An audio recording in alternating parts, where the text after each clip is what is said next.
to Darwin today is the first time that we've had a Japanese Defence Minister come to Darwin, and there is a huge significance in that. And befitting the significance of this meeting and the visits of both Secretary Austin and Minister Nakatani to Australia, the outcomes of today's trilateral meeting have been very profound. Today we are announcing that there will be regular deployments of Japan's Amphibious Rapid Deployment Brigade to Australia. And that will have a particular focus on cooperating with the Australian Defence Force and the United States Marines when they are here as part of the Marine rotation. This is going to build interoperability between our two countries, between our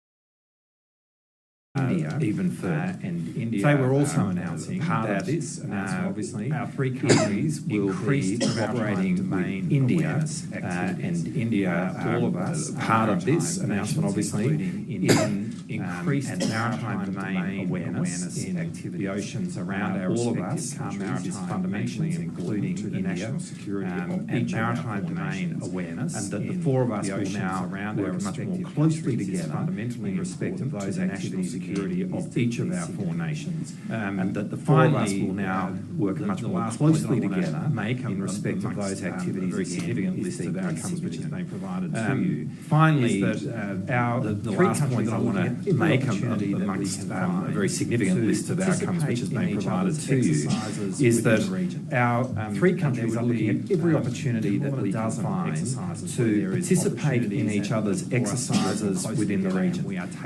And there would be more than a dozen exercises where there is opportunities for us to work more closely together, and we are taking those opportunities. But just one of them is exercise Pukpuk, which is a bilateral exercise between Japan and Papua New Guinea will participate next year, and it is an example of how our three countries are working together. Both in that Japan exercise, which is America, will participate, and it is an example of how our three countries are working together. In that instance, in an exercise which is profoundly that exercise for Papua New Guinea is really important. Papua New Guinea, hopefully you can still see us, but it is the way in which example of how that exercise is really important for Papua New Guinea, but it's provide for the collective. It's the way in which our three countries are working together to build interoperability amongst ourselves, but to provide for the collective security of the region in which we all live, and to provide an assertion of the global rule.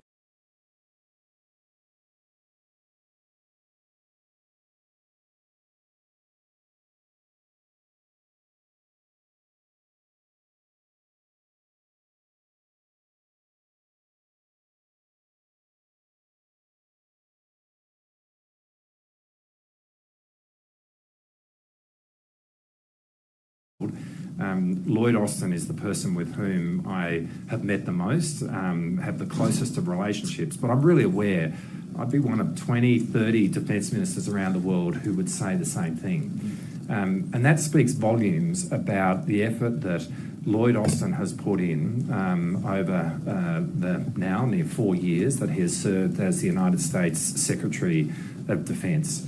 Lloyd has been a champion for the global rules-based order, and in that he has been a champion for peace around the world. He has been a close friend of Australia, and I know of Japan as well. a person who has been deeply active in our region. I think this is his 12th visit to the region. But I know, as we were talking last night, that his most recent meeting where both Gannon and Lloyd met with each other was in Naples, I think, as part of the G7 Defence Ministers meeting. Lloyd's been committed to the Indo-Pacific. He's been committed to Eastern Europe. He has played the role that you would expect of a Secretary of Defence of America as a global power. And Lloyd, we really wish you the best for the future. Thank you for your friendship, but thank you for the steadfast way in which you have supported the bilateral relationship between Australia and the United States, but also the security of the region in which we all live, but the security of the world. We will be staying in touch, but we will miss you deeply. Deputy Prime Minister Marles, Richard, it's great to see you again, and thanks for those generous comments. I guess if I were truly a wise man, I would stop here, right? But I really appreciate it. And thanks for welcoming us to Darwin. Minister Nakatani, it's a pleasure to see you again as well. You know, this is the fourth time that I've participated in this trilateral format as Secretary of Defense.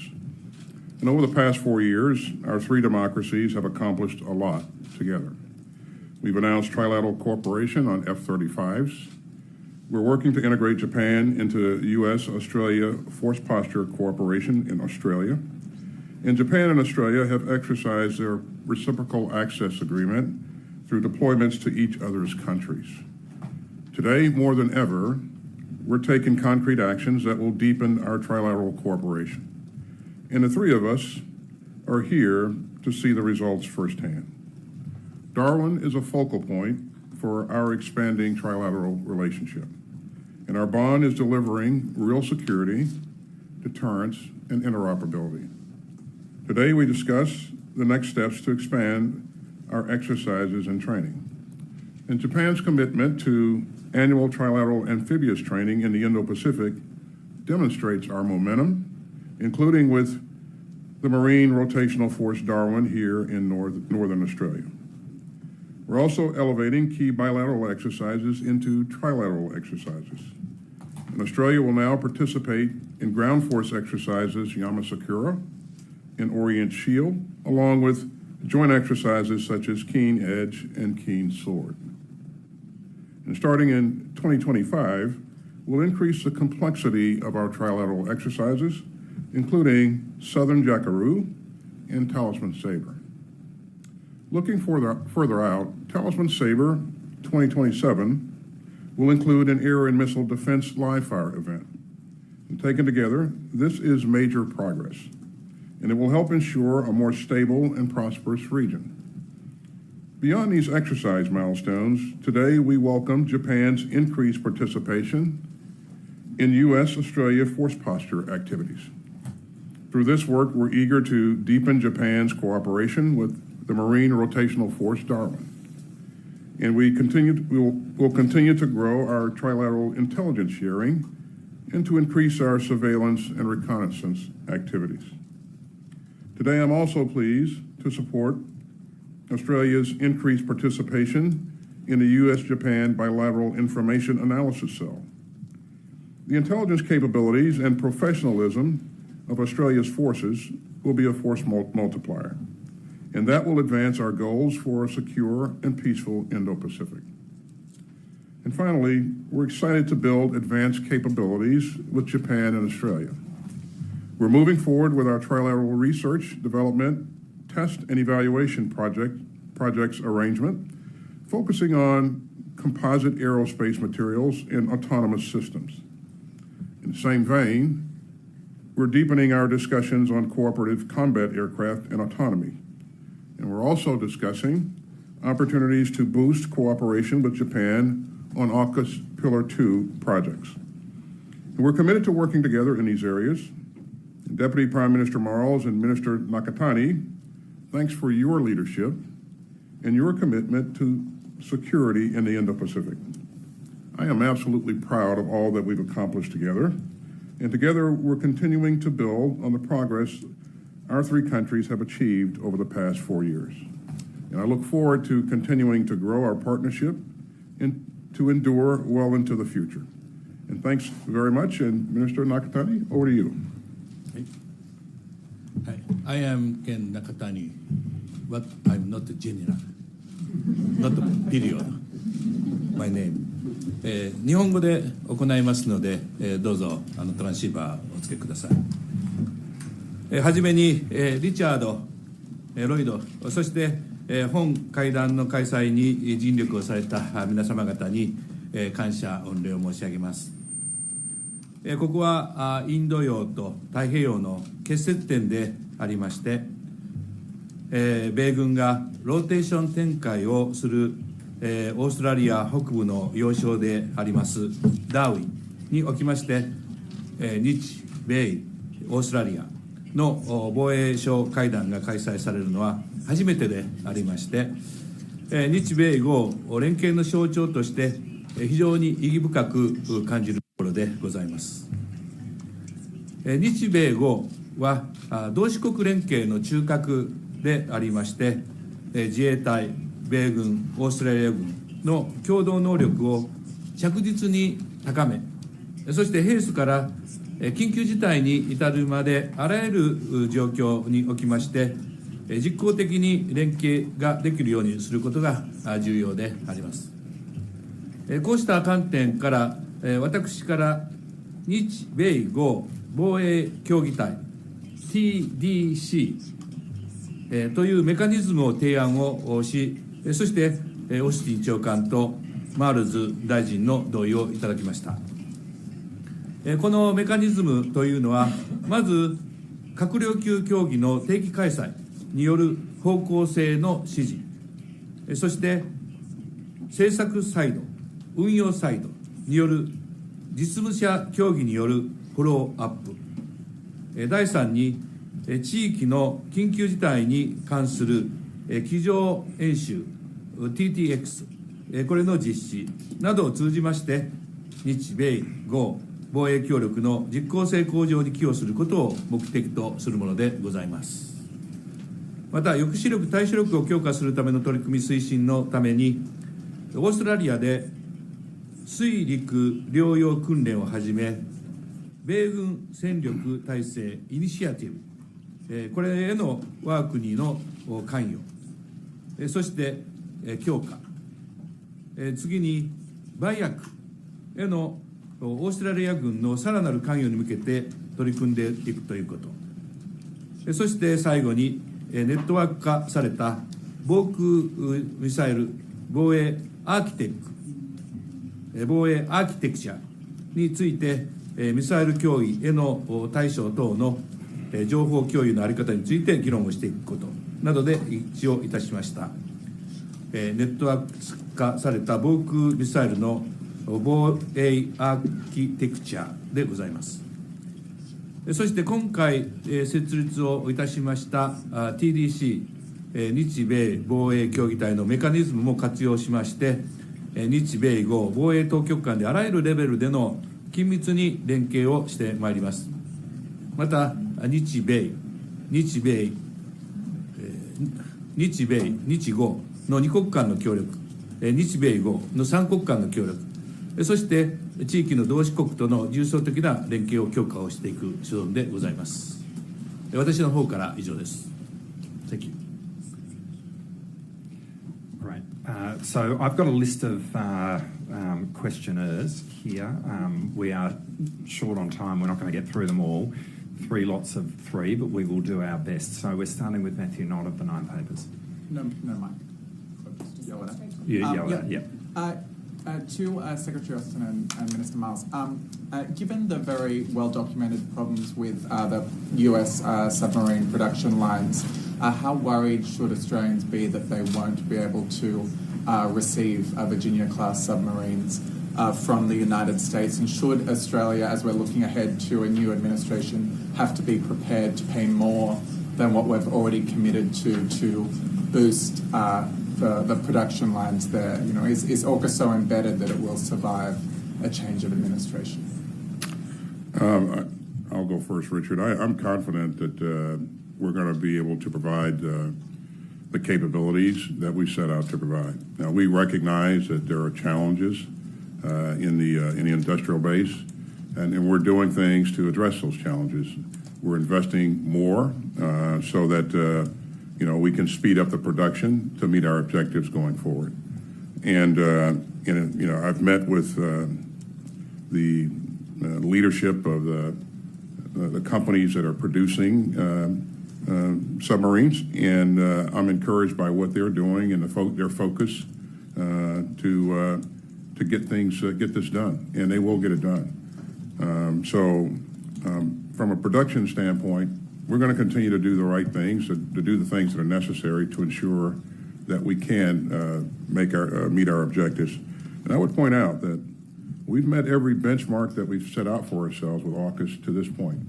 And we have a very well-structured management system and we converse with each other frequently on how we're doing and what the challenges are. And I see commitment from all three countries to get this done. And I would also say that I've seen in the United States bipartisan support in our Congress for AUKUS. We recognize that this is a generational capability that will make a significant difference in promoting security and stability in the Indo-Pacific region. So let me start off by saying what he said. And I think what Lloyd has articulated does go to the question that you asked, Matthew, in respect of where America's production is up to. And so we do have a sense of confidence about the fulfilment of the timelines that we articulated when we announced the optimal pathway back in March of last year. But perhaps go to the last point of your question, is AUKUS deeply embedded? I think the answer to that is yes, and again, Lloyd alluded to it, but we have seen in the United States, across the political spectrum, this time last year, legislation passed the US Congress with the support of Democrats, Republicans, Trump Republicans, which saw, for example, the legislative underpinning of the sale of Virginia-class submarines to Australia. It had the creation of a seamless defence industrial base between our two countries. But the important point was it was supported across the board. Lloyd and I were having this conversation last night. This, and as Lloyd just alluded to now, this is a multi-decadal program. Just as the alliance has been a multi-decadal relationship between our two countries, that can happen. The basis of the alliance is shared values, but it's a shared strategic objective and shared strategic advantage, and AUKUS is in the strategic interest of both the United States and Australia. And that's the fundamental here, as it is for Britain. And so we are seeing AUKUS survive change of governments in Australia, in the United Kingdom, and it will happen in America as well.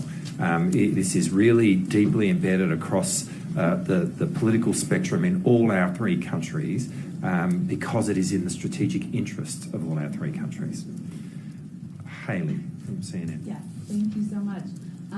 Secretary Austin, first, President Zelensky said, I believe yesterday, that he believes the Trump administration will end the war in Ukraine faster. Do you believe that this administration did not move fast enough in its efforts to end the war? And sort of what is your response to that?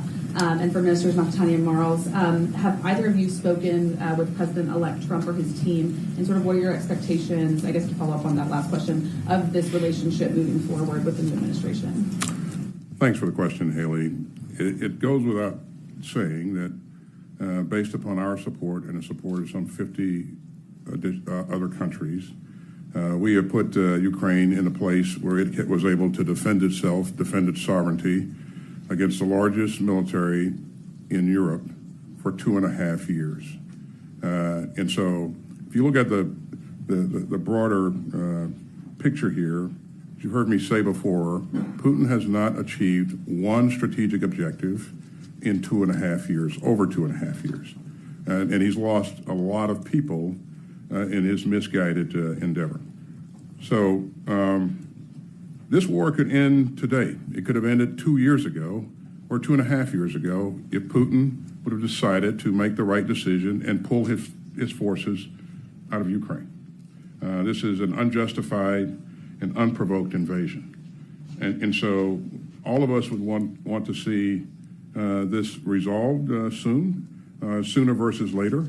But again, we want to make sure that Ukraine is in the best position to protect its interest, however it's resolved in the future. And I believe that, as you've heard me say before, at the end of the day, it will be resolved through negotiations. So, again, Putin could end this today, and he should end it today, because it is an unprovoked and unjustified invasion. Okay. はい、ウクライナにつきましては、我が国は積極的に支援をいたしております。また我が国にとって米国が唯一の同盟国でもあり、また豪州は米国に次ぐ密接な協力関係を有している国でございます。でオーカスの第二の柱がございますが、これは米英豪の3カ国の協力でありまして、同盟国同志国との間の連携は先進技術から支えるものでありまして、我が国と日英豪の3カ国の共通の能力を強化をし、そして地域の抑止力対処力を強力にするものでございます。今年の9月にはオーカスの首脳、そして国防大臣声明におきまして、我が国との防衛装備、厳密に言いますと海洋無人機システムに関する協力の機会を模索すると発表されております。その上で、本年の10月にオーストラリアで開催されました海洋無人機のシステム等に関する多国間の実験演習である、この行事にですね、防衛庁の専門家等を派遣をいたしました。今回の会談で日英豪3カ国のこうした進展に歓迎するとともに、今後とも日米豪の協力を増すことによってこの世界の平和に対しても貢献していきたいと思っております。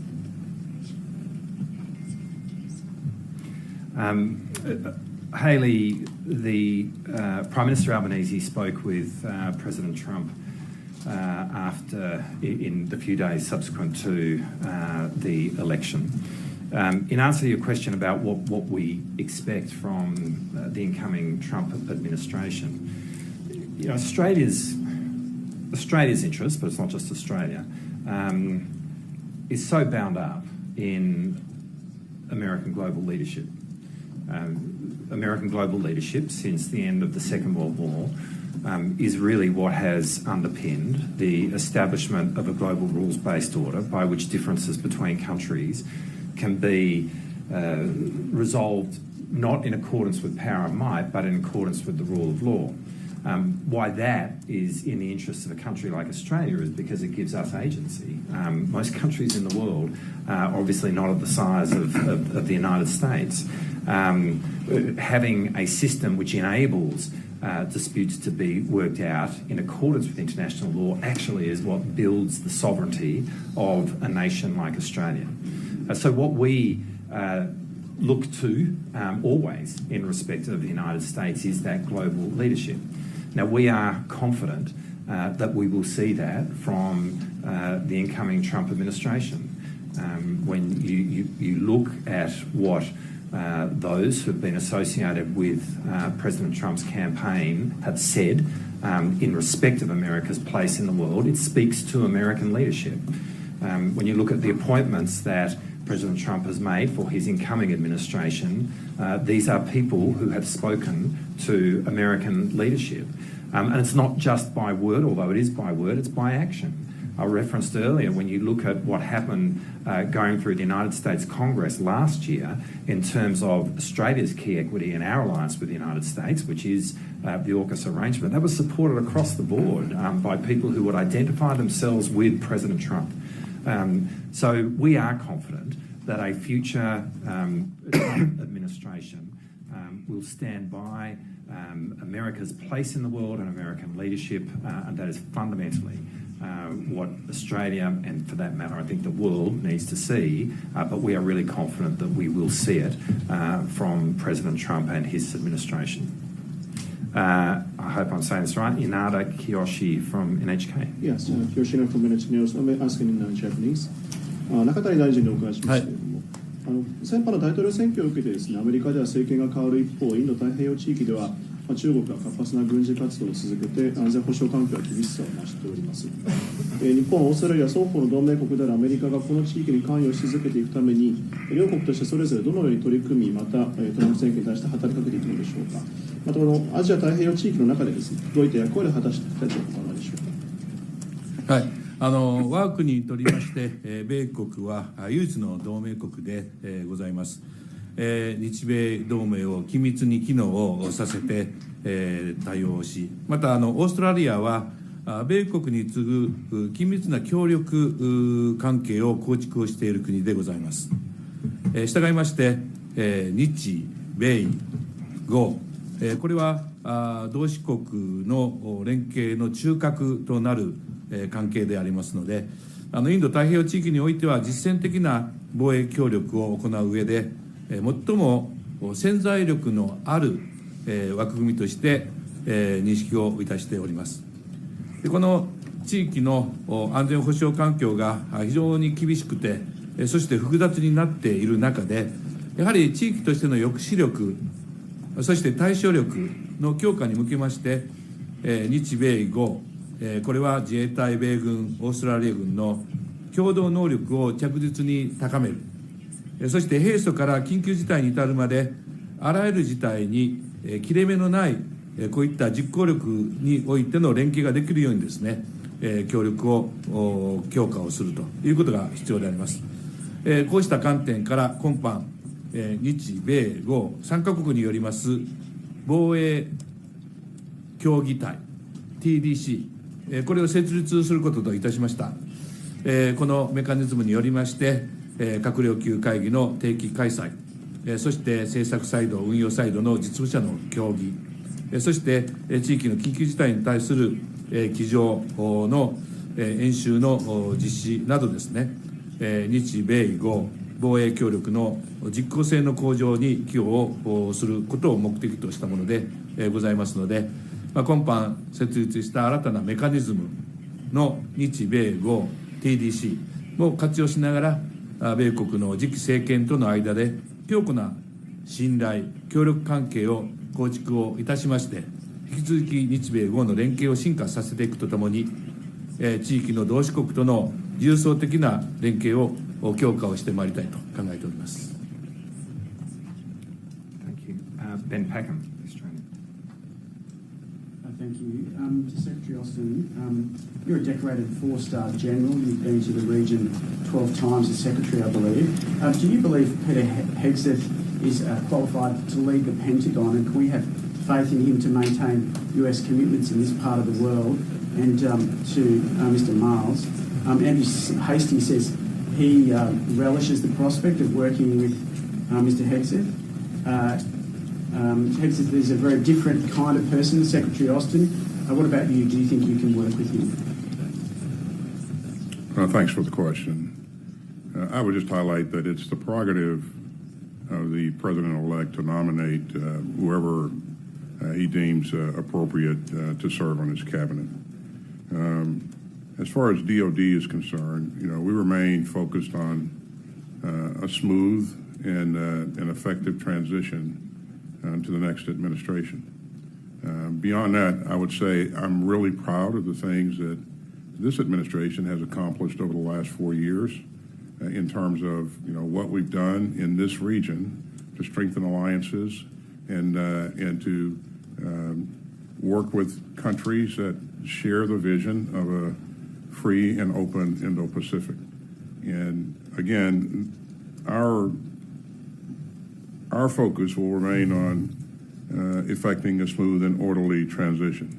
I would just say that this is a large enterprise, DoD, and it often involves making life and death decisions on a near daily basis, and accounting for and taking care of some 2.7 million soldiers, sailors, airmen, Marines, Guardians, and really remaining focused on protecting the country and protecting our interest around the globe.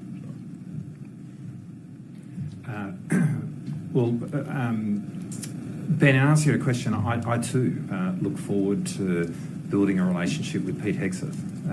The role of Secretary of Defence of the United States is a huge global role, and it's an enormous honour for Pete Hegseth to be being put forward by President Trump to fulfil that role. I think we've seen around the world today people coming from a range of different places and perspectives to occupy posts in government. And that breadth of experience it can be really important. I mean, obviously, I don't carry any military experience personally into the role that I undertake as Australia's Minister for Defence. So, in no sense am I going to say that it's that represents a prerequisite.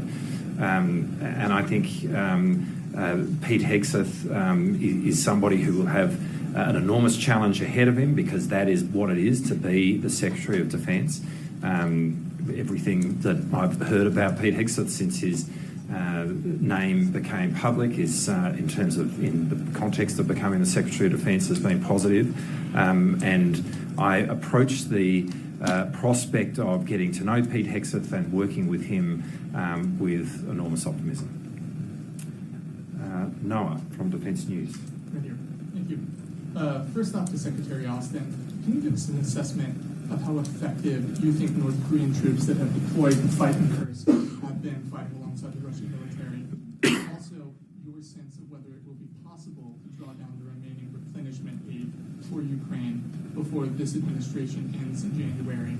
And to the non-general, Minister Nakatani, could you please explain whether Japan, like the Philippines, is interested in purchasing or rotating in a mid-range capability like the U.S. has put through the Trilateral exercise in the Philippines this year? And the Army Secretary suggested this could be helpful for the U.S. and Japan if they went forward. Do you have any comments on that? Thanks for your questions. First of all, regarding the effectiveness of the DPRK troops, we've not seen much fighting from them at this point, but my belief is that we'll see that soon. Now, I think that a force like this will undergo the challenges that we would expect, in that there's a language issue that they have to overcome in working with their Russian counterparts. There's not been the same kind of training and development that we've seen amongst our allies here, and we were just out visiting our troops today and talking about interoperability. Interoperability has something to do with having the same type of equipment, but it's a lot to do with understanding common policies and procedures, and understanding and trusting the people that you're working alongside. Now, these forces have not worked together before, based upon the language barrier, based upon a lack of common procedures, lack of common equipment. You would expect that there will be some friction. In terms of how effective they'll be is left to be seen. In terms of whether or not we'll be able to deliver, all of the equipment or security assistance that we're authorized to deliver before the end of the year, we're going to keep doing what we've done from the very beginning, and that is rushing very much needed security assistance to Ukraine as fast as we can. And we're going to focus on those things continue to focus on those things that they need the most. We'll make as big a difference as possible with the time that we have remaining. And hopefully we'll see continued support, bipartisan support for Ukraine from our Congress going forward. はい。フィリピンへの協力等につきましては、米国とフィリピンとの協力関係の中で非常にフィリピンの安全保障にとっては大事なことであるというふうに認識をいたしております。現在のところ日本がこれに参加するということは特に考えておりません。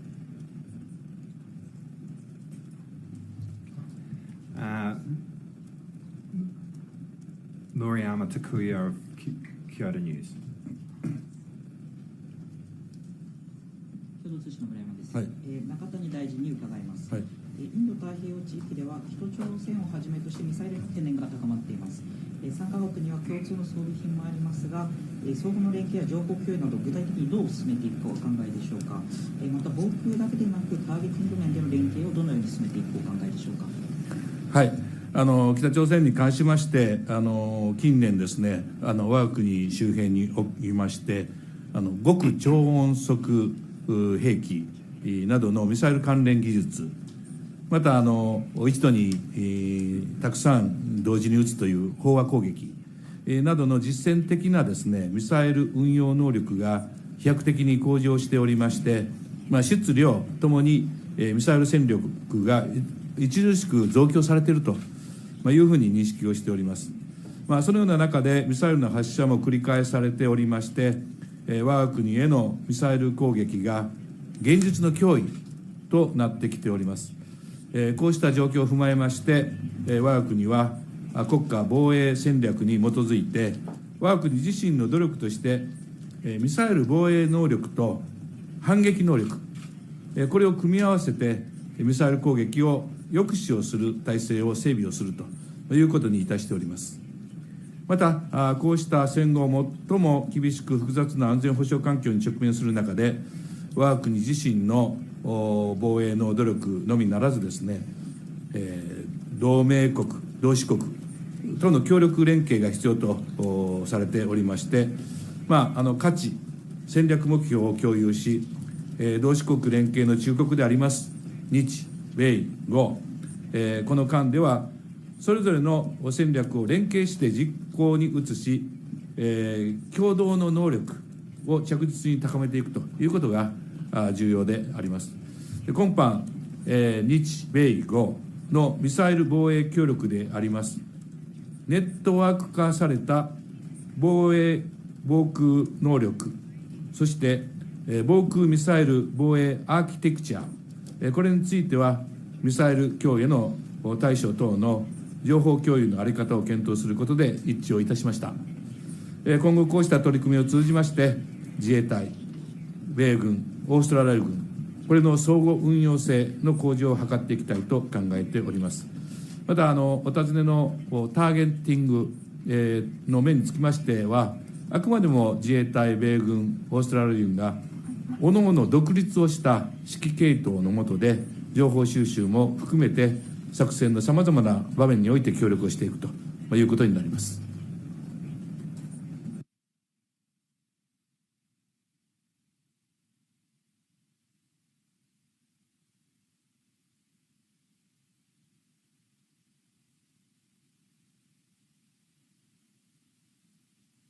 Deployment from 2027. This is on top of our long-standing arrangements with communication facilities such as Pine Gap.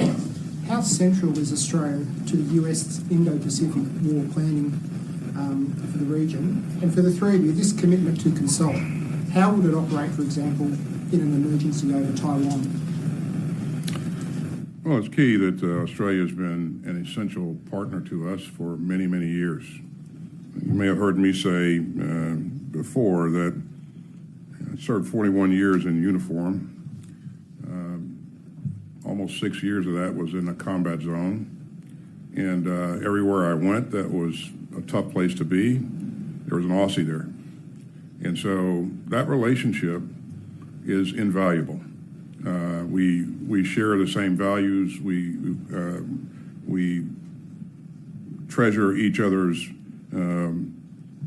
professionalism, and we've worked together on and off over decades.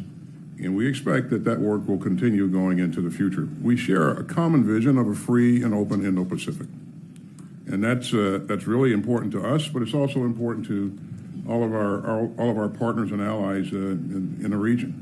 And we're going to continue to work together to promote that common interest. So Australia is a valuable partner today. It will be a valuable partner or ally going forward. And it has been over the years, over the decades, a really reliable and effective ally that's been remarkable in my view. So.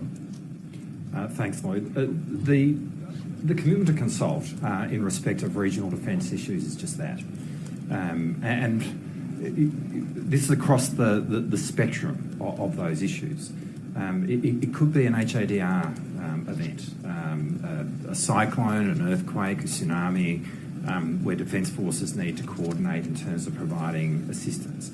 It could be in relation to the kind of work that we've done in terms of ensuring that we're bringing stability to countries within our region, such as what occurred with Solomon Islands back in the early 2000s, or the regional mission that we led in Timor-Leste. What this is that no matter what that circumstance is, that the three of us will consult each other. And the significance of the announcement that we are making today is it puts substance and structure into this relationship. It really is a step forward in terms of the way in which the three of us will operate in a collective and coordinated way. And the way to read this is to be thinking about it in terms of the ambition that the three of us are bringing to the table for this grouping.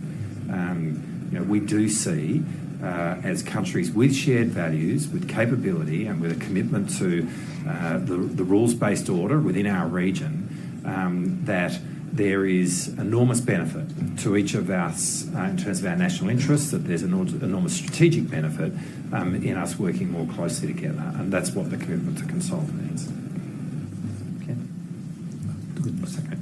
Okay. Brandy from Defence Scoop. Hi, thank you for doing this. Are y'all exploring new commitments for basing U.S. hypersonic weapons in Australia or Japan down the line? Are your governments open to that?